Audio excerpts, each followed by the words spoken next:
जय भीम साथियों। दोस्तों, आज की वीडियो आपके लिए बहुत खास होने वाली है क्योंकि आज के इस वीडियो में मैं आपको बताऊंगी कि बाबा साहेब डॉक्टर आम्बेडकर की दूसरी पत्नी सविता आम्बेडकर ने अपनी उस किताब के बारे में my life with doctor Baba Saheb Ambedkar में जो डॉक्टर बाबा साहेब आम्बेडकर और उनके बारे में लिखा है। वह किताब मूल्यतः मराठी में लिखी गई थी और उसी किताब का आज मैं आपको हिंदी में रूपांतर आपके सामने पेश करना चाहती हूँ, तो कृपया करके इस वीडियो को पूरा जरूर देखें। डॉक्टर सविता आम्बेडकर बाबा साहेब आम्बेडकर के बारे में लिखती हैं और कि डॉक्टर बाबा साहेब आम्बेडकर भारतीय इतिहास का वह नाम है जिनके साथ लगने वाले विशेषण से ही और सबसे संभवतः पन्ने दर पन्ने भरते चले जाएंगे। भारतीय लोकतंत्र के संविधान निर्माता या दलितों के सबसे बड़े महिंसा या बुद्ध धर्म के लिए साक्षात कोई बोधिसत्व, ये सब कुछ बड़ी बड़ी संज्ञा है जो डॉक्टर बाबा साहेब आम्बेडकर के साथ जुड़ी है। स्वयं से भी बड़े इस व्यक्ति के जीवन स्वरूपी को उनकी जन सभी को इतिहास हो या मीडिया सबने खूब चिंतित किया है और उबारा भी है और इस प्रकार लोक स्मृतियों का अविस्मरणीय हिस्सा बनाने में अपना योगदान दिया है। और जब डॉक्टर बाबा साहेब आम्बेडकर अपने निजी जीवन में किसी प्रकार के व्यक्ति थे और किसी भी पद या जिम्मेदारी के बगैर नितांत घरेलू स्तर पर अपने दिन प्रतिदिन के जीवन में कैसे थे, चलिए इसके लिए हमें कोई स्रोत नहीं मिलते। डॉक्टर बाबा साहेब आम्बेडकर की दूसरी पत्नी यानी डॉक्टर सविता आम्बेडकर की आत्मकथा जो मूल रूप से साल 1990 में मराठी में डॉक्टर आम्बेडकरच्या सहवास नाम से प्रकाशित हुई थी और इसी दृष्टि से एक महत्वपूर्ण दस्तावेज है जो कि आम्बेडकर के निजी संसार को जानने के लिए निश्चित रूप से प्रारंभिक स्रोत का काम करती है। और प्रसिद्ध अनुवादन विद्वान नदीम खान ने हाल ही में मूल मराठी आत्मकथा का अंग्रेजी अनुवाद कर एक बृहत पाठक वर्ग तक इस पुस्तक को पहुंचा जाने का आवश्यक काम किया है। जब साल 1935 में टीबी से पहली पत्नी रमाबाई के देहांत के साथ कई वर्ष बिना साथी के बिना डॉक्टर बाबा साहेब आम्बेडकर गुजारने के बाद अपनी गिरती सेहत को ध्यान में रखते हुए और उन्हें अपने करीबी मित्रों और कार्यकर्ताओं के इसरार पर आम्बेडकर दूसरा विवाह करना स्वीकार करते हैं। और आम्बेडकर जब 16 मार्च 1948 को दादा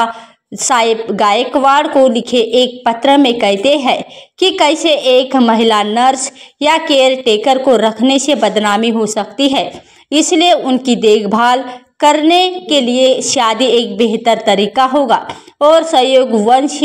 डॉक्टर शारदा कबीर आम्बेडकर के जीवन में आती हैं और साल 1948 के अप्रैल माह में आम्बेडकर एक बार फिर विवाह के बंधन में बन जाती है। और यही साथ डॉक्टर बाबा साहेब आम्बेडकर की मृत्यु 6 दिसंबर 1956 तक अटूट रहा है। और इन 8-9 सालों के बाद आम्बेडकर के साथ व्यक्तिगत जीवन की वानगी ही इस आत्मकथा का कथ्य है। पर देखा जाए तो इन सांस्कृतिक मील के पत्थर भी जुड़े हुए हैं जिनकी पृष्ठभूमि या प्रक्रिया ये आत्मकथा इनके बल लाती हैं। और पर इसके अलावा ये आत्मकथा आम्बेडकर को महामानव विशिष्ट विधवे या युगांतरकारी छवि में उतार कर एक सामान्य व्यक्ति एक गृहस्थ के रूप में सामने लाने की का काम भी करती है। पर आत्मकथा पढ़ते हुए एक बात जो बहुत महसूस होती है वह ये है कि जब संभवतः आत्मकथा लिखने का उद्देश्य ये स्पष्ट करना ज़्यादा था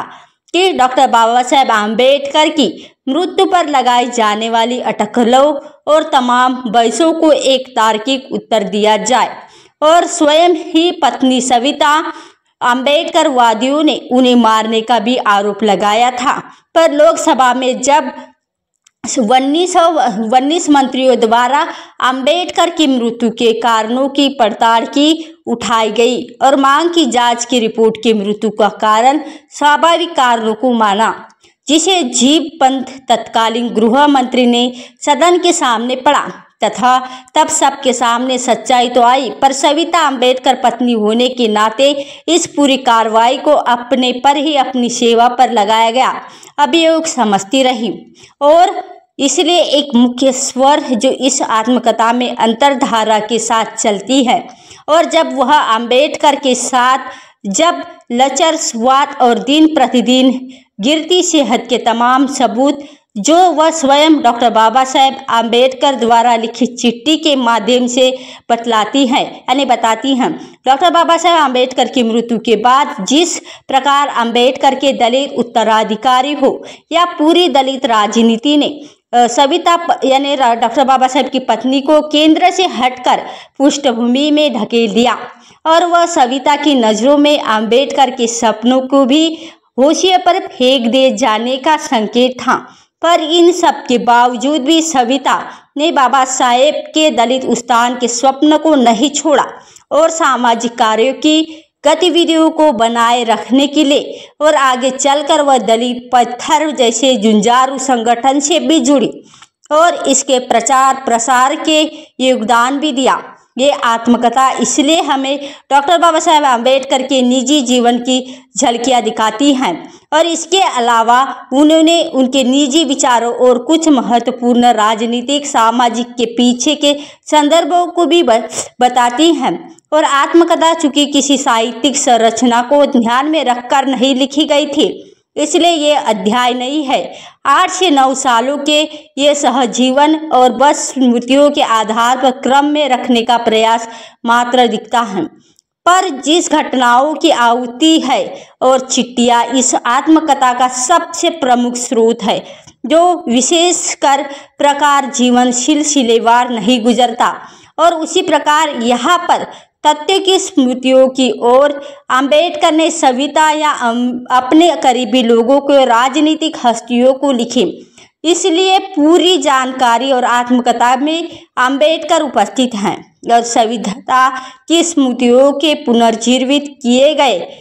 जब सविता बाबा साहेब से मिली तब वह वायसराय की कार्यकारी समिति में एक सम मंत्री के रूप में एक प्रमुख सदस्य थे और बाद में आज़ाद भारत के नेहरू मंत्रिमंडल में विधि मंत्री बनने वाले थे।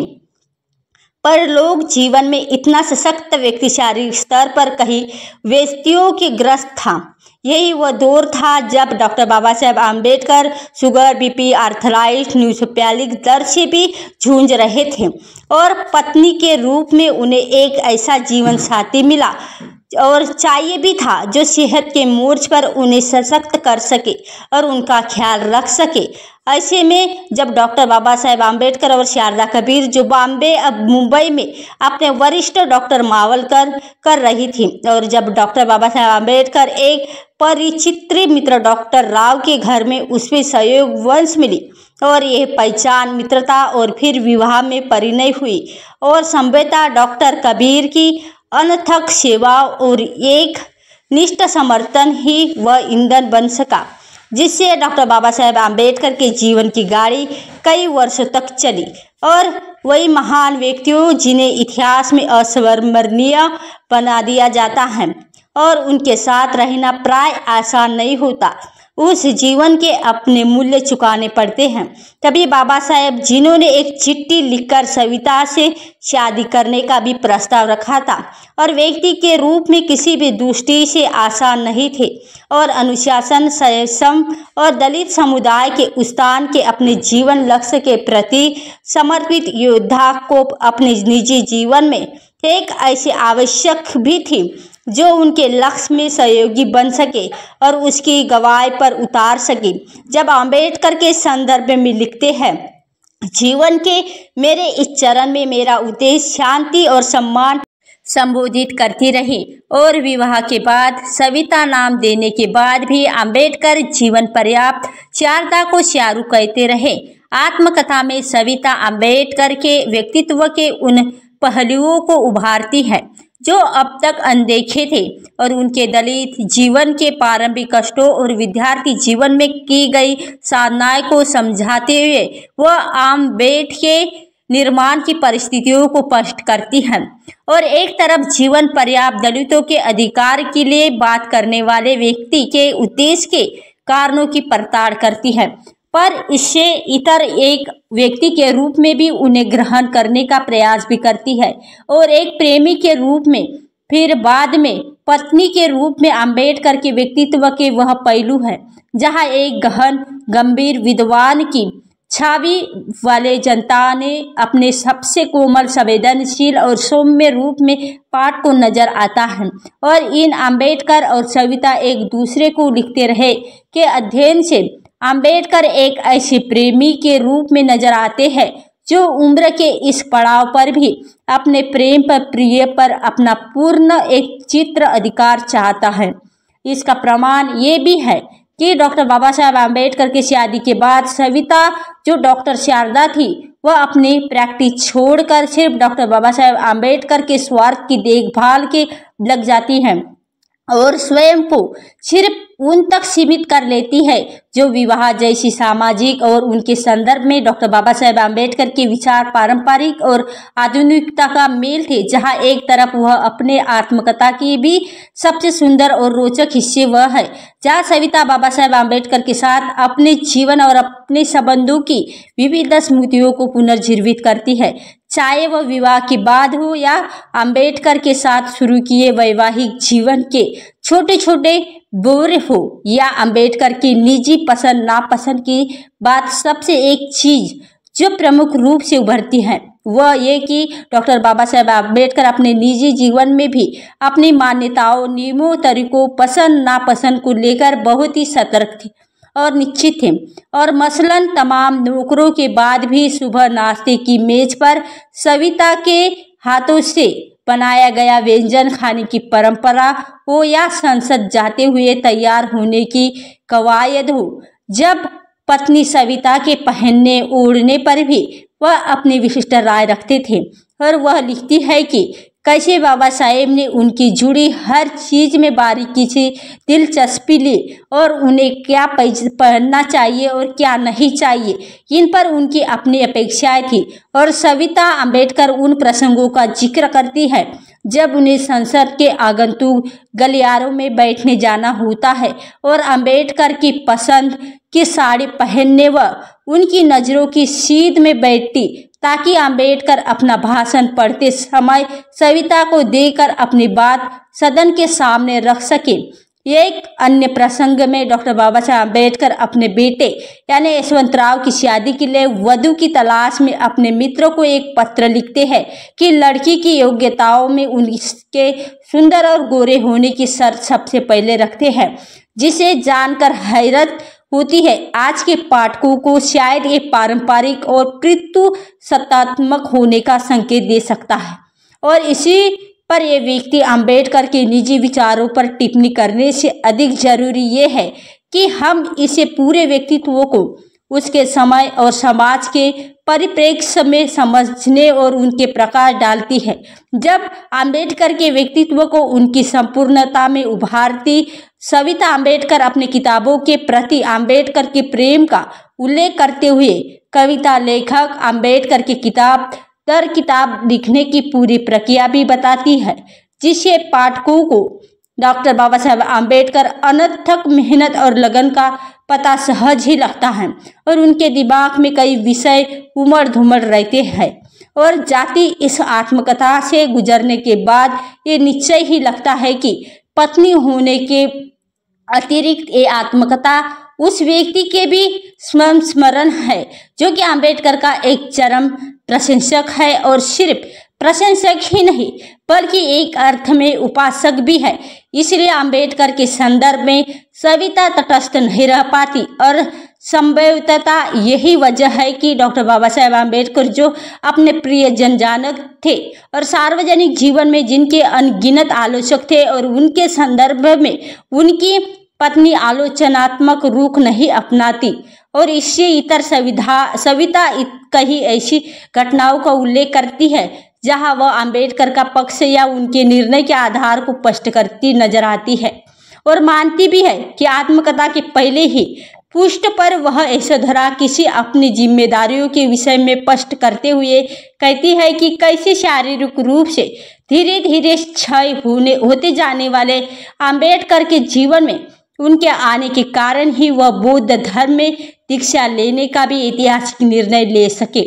जिस प्रकार स्वयं गौतम बुद्ध ने पत्नी यशोधरा के अंत ही अंता ना तो व्यक्ति आश्रय उनके भीतर ही होता है कहा था, और उसी तरह सविता भी इनको स्वीकार करती हैं। और डॉक्टर बाबा साहेब आम्बेडकर ने भी उन्हें सदैव अपना पद स्वयं चुनने का भी अपने निर्णय स्वयं लेने को कहा था। और महात्मा बुद्ध और यशोधरा की तरह ही आम्बेडकर और सविता उनके पति पत्नी से अधिक गुरु शिष्य अधिक हैं। जहाँ सविता आम्बेडकर ने लीन होकर उनसे सीख रही थी और उनके कहे पर चल रही थी, इसलिए आत्मकथा में कई स्थानों पर सविता आम्बेडकर के जीवन के निर्णायक क्षणों में अपनी उपस्थिति और महत्व को भी रेखांकित करती हैं, जो कहीं पाठकों और आत्म प्रशंसा भी लग सकती हैं। पर ये आत्मकथा और प्रशंसा इसलिए भी नहीं कि अखर की पति और एक सहयोगी आप बीती मानकर ग्रहण करना चाहिए, क्योंकि स्वयं सविता आम्बेडकर ये स्वीकार की है कि इस पुस्तक को लिखने का फैसला लोगों के सामने अपने दिल खोल कर रखने और अपनी आत्मा की पीड़ा को उड़ेल देने की बतलाती है, यानी इच्छा से प्रेरित था। और आम्बेडकर के नितांत मानवीय रूप को समझने की दिशा में ये आत्मकथा एक प्रामाणिक स्रोत की तरह तो समझा जाना चाहिए, साथ ही एक स्त्री के संघर्ष और संबंधों के और उनके पक्ष की समझने की दृष्टि से भी महत्वपूर्ण संस्मरण मारना चाहिए। तो दोस्तों, आज की इस वीडियो में बस इतना ही। इस चैनल पर सिर्फ बाबा साहेब के जीवन से छोटी बड़ी जानकारी लेकर आती रहती हूँ। यदि आप डॉक्टर बाबा साहेब आम्बेडकर को पसंद करते हैं तो हमारे इस चैनल को सब्सक्राइब अवश्य करें, और इस वीडियो के बारे में आपकी क्या राय है वो भी नीचे कमेंट बॉक्स में बताइए, और नीचे कमेंट